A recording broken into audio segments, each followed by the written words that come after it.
Good evening, ladies and gentlemen. Today I will be talking to you about faith. And the passage I will be using is Mark chapter 5, verses 21 through 43.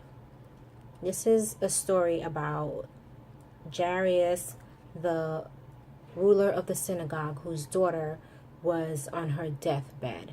And we're going to take a moment and try to imagine what it may have been like for Jairus during that time.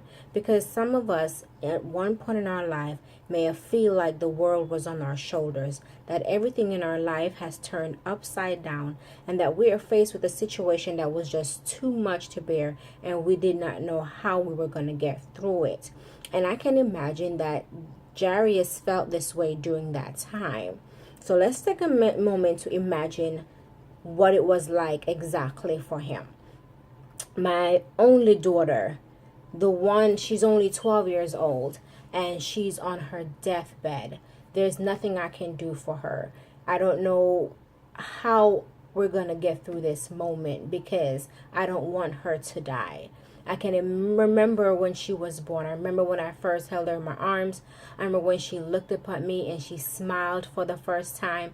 I remember when she spoke her first words, when she said Dada. I remember when she lost her first tooth. I remember soothing her from falling when she was learning how to walk and riding her bike. These are the memories that's flooding my mind right now. And the thought that I will not see her grow up, I would not see her having a family of her own, and what would become of her? What would she do with her life? And I cannot imagine the pain of losing her right now. What am I going to do? My back is against the wall. My hands are tied. I need a miracle. But everyone have been talking about this Jesus fella that comes in town. I know the Pharisees in the synagogue, they have nothing but negative things to say. They don't want us to support him, because of the things that he's saying. They don't believe in the miracles and all these different things. But right now, I don't have a choice. I don't have time to listen to the naysayers because I need a miracle. What am I gonna do? I think I'm at the point now where I'm gonna just humble myself and go and fall at his knees and beg him for some help, because this is my only daughter on her deathbed at 12 years old. Imagine that. Okay, so the scripture tells us, if we're gonna go to the passage just for a moment. Let's read Mark 5:21 through 43 in its entirety.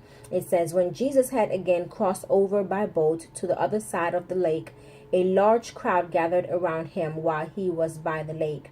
Then one of the synagogue rulers named Jairus came there, saying, Jesus. He fell at his feet and pleaded earnestly with him, my little daughter is dying. Please come and put your hands on her so that she will be healed and live.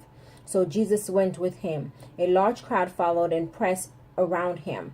And a woman was there who had been subject to bleeding for 12 years.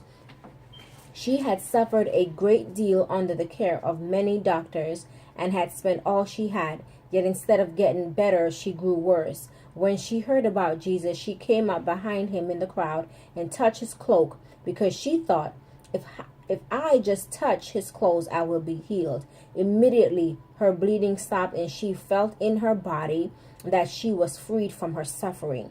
At once, Jesus realized that power had gone out from him. He turned around in the crowd and asked, who touched my clothes? You see the crowd of people against you, his disciple answered, and yet you ask, who touched me? But Jesus kept looking around to see who had done it. Then the woman, knowing what had happened to her, came and fell at his feet and trembled with fear, told him the whole truth. He said to her, daughter, your faith has healed you. Go in peace and be freed from your suffering. While Jesus was still speaking, some men came from the house of Jairus, the synagogue ruler. Your daughter is dead, they said. Why bother the teacher anymore? Ignoring what they said, Jesus told the synagogue ruler, don't be afraid, just believe. He did not let anyone follow him except Peter, James, and John, the brother of James. When they came to the home of the synagogue ruler, Jesus saw a commotion with people crying and wailing loudly. He went in and said to them, "Why all this commotion and wailing? The child is not dead, but asleep." But they laughed at him. After he put them all out, he took the child's father and mother and the disciples who were with him and went in where the child was. He took her by the hand and said to her, "Talitha koum," which means, "Little girl, I say to you, get up." Immediately the girl stood up and walked around. She was 12 years old. At this they were completely astonished. He gave strict orders not to let anyone know about this and told them to give her something to eat. Now, I can imagine the joy of the father when this finally took place. But let's go back for a moment when he probably fell at the feet of Jesus and he begged him to come to his home just to heal his daughter, to raise her up. And now here he is. Jesus said, "Okay, let's go." But this woman come interrupting the process. I need my daughter healed and I need her healed now. I don't need her to die. But here comes a desperate lady at, touching Jesus' coat and causing him to stop dead in his track, trying to figure out who touched me. Because power has now left him, because her faith was so strong, believing God for healing, that when she touched him, he immediately felt the power leave. Now, you have to realize that during this time, her issue caused her to be religiously unclean. So she was not supposed to touch anyone, or especially someone of Christ's statue, someone of the faith, someone in the church. Coming in contact with them during this time was considered unclean. So she figured, since I can't touch him, all I need is just touch his clothes, just the hem of his garment. I believe her faith was that strong that when she came in contact with that kind of power and that kind of faith together, a miracle had to take place. And when she experienced it, the scripture says she immediately knew that she was healed. And she feared that, oh my God, I had touched him and I'm unclean. What's going to happen? She fell at his feet and she explained the whole story. She had exhausted all her resources, everything she had. And in the meantime, Jairus is standing here listening to it. I can imagine what's going through his mind. Oh my God, would you hurry up? Please hurry up. My daughter is on her deathbed begging. Yeah, I understand you got your miracle. I want mine too. What about me? What about my daughter? You're begging, but you got yours. Can we speed this up so I can go see about my child? See about my baby girl. I don't want to lose her, Lord. Could you hurry up, Father? Please hurry up, Christ. And yet he stood here and he spoke with the lady. And in the midst of doing all this and telling her that she is healed, here comes someone from the house telling him that your daughter is dead. You may as well leave the teacher alone. There's no need to bother him. It's too late. The situation is dead. Your circumstances is dead. Why bother crying out to God? Why keep believing? Why keep trusting? When you look at everything around you, it's dead. The circumstances, you can't fix this. There's no way out.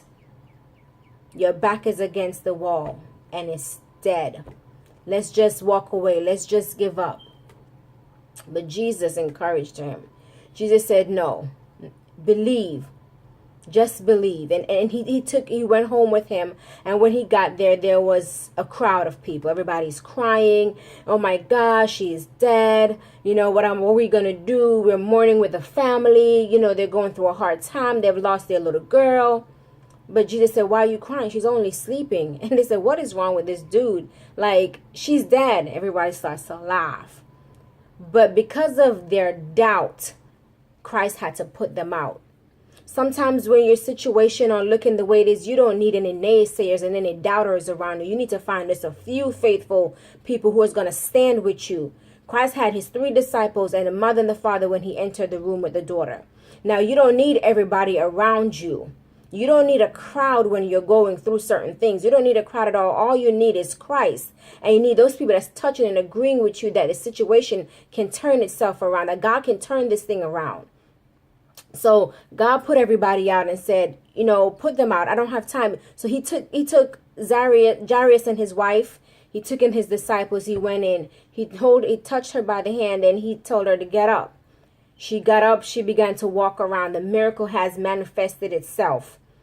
And here she is, the 12-year-old girl, up, walking about perfectly fine, as if nothing had taken place, as if no tragedy had hit their house, as if death had not knocked on their door. Only thing present was life, and life abundantly. He said, feed her so she can have strength. And tell no one, because people won't believe. Sometimes when you experience certain things, it's not just for you, but it's for you and others. But you got to be careful who you share it with, because everybody won't believe. You don't need doubters. You need people of faith, people who will believe with you. And Jairus received his miracle. His daughter was raised from the dead. And Christ was glorified in the midst of it. Everybody was astonished. Now, sometimes life is filled with challenges and pushes us to a breaking point where we feel like there is no hope. There's no way this is going to turn around for us. What are we going to do? What is next, God? During this time, we just have to trust God. We got to walk by faith. We got to pray. We got to fast, and we got to believe. We got to go, and if we got to bow down and beg, and God, please, but we have to believe that he is able and he's willing to do it for us. You know, he humbled himself. He looked past the fact that he was a synagogue ruler, that everybody had, the Pharisees had negative things to say. That wasn't any of his concern. He was in a desperate situation, and sometimes our situation get desperate, and we get to that place where we have no other choice but to bow down and said, I give it to you, God. I believe you, God. I believe that you can change this. Now, I challenge you this week. Whatever you're going through, look at your life and believe. Find people who are going to walk by faith with you. Push all the naysayers out. Step away. Cut them off and walk by faith this week. No matter what the situation, no matter what you're facing, no matter what your finances are, no matter what the doctor's report said, no matter what's going on in your body, by faith, you are healed. By faith, your situation is healed. Thank you for listening. Have a great week.